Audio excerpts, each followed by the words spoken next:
there, Myagi here. I'm a guest instructor with Vespers.ca, and in this video I'm going to show you how I'm going to process a bassline I created using Tone2's awesome Ray Blaster synth, and I'm going to process it using Tone2's Warmverb.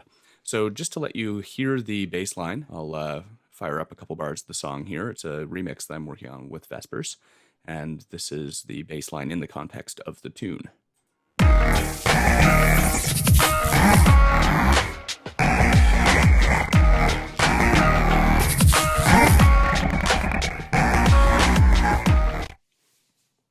So there's a lot going on here, but most of it's actually happening within one plugin, which makes it pretty easy to manage. So this is Warmverb, which is also by Tone2. It's a nice little multi-FX suite that has 4 slots for effects, and it also has a little built-in EQ and a feedback loop. Now, feedback can be quite dangerous if you let it get out of hand, but in this case I'm only using a tiny bit of it.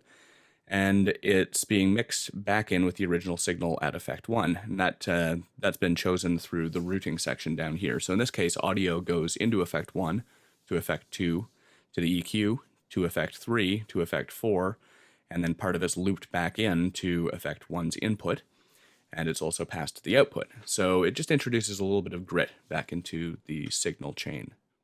So in effect 1 slot here, I have an instance of superstrings, which is a spatial effect, kind of like a flanger or a phaser, something like that. And I'll just let you hear it without and then with. So here's without and with. As you can see, I'm using about a 50% mix here. Now that means about 50% dry signal and 50% wet is being passed from the output of superstrings to the next effect in the chain.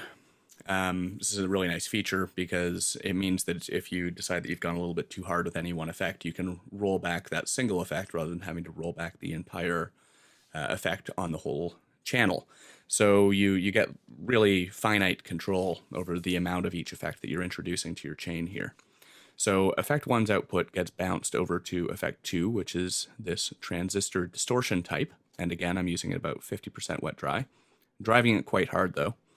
And I'll let you hear it without and then with.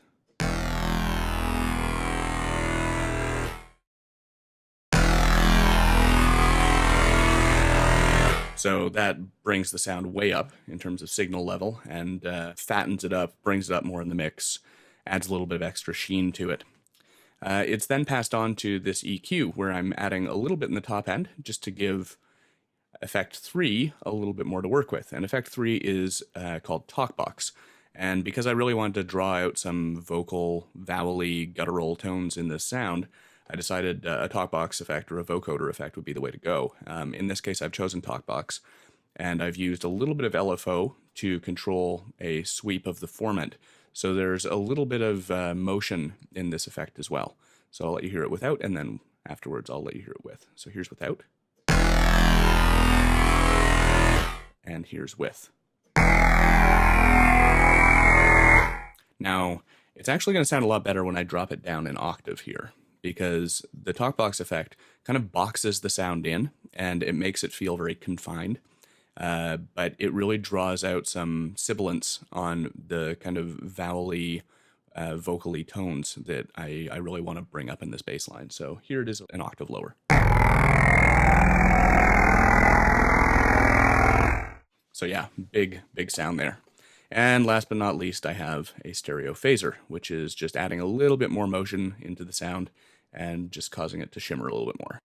And I'll let you hear it without. And with. Go back up an octave here. So yeah, overall, a lot of things are being added to the sound by Warmverb here. It's a bit of a misnomer because it says Warmverb, but there's a lot to it apart from just reverb options. And in fact, I'm not using any reverb options in this. So there's a lot of control going on with it, and it just really adds a lot to the bass line itself. So let me just turn off Warmverb here, and I'll let you hear this bass line again in the context of the tune. And then we'll put Warmverb back on, and you can hear what it's actually doing for the sound.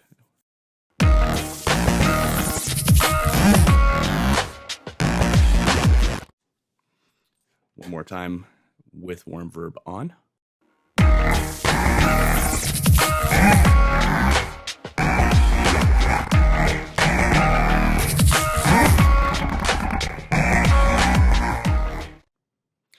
So yeah, Warmverb's doing quite a bit in this case, bringing up the sound in the mix and making it kind of jump out of the speakers a little bit. It's a great little plugin and does a wonderful job on bass sounds actually. So thanks for checking this out, and be sure and check out more videos on this channel if you're interested in cutting edge sound design and synthesis and anything about music production. So again, I'm Myagi, and happy music making.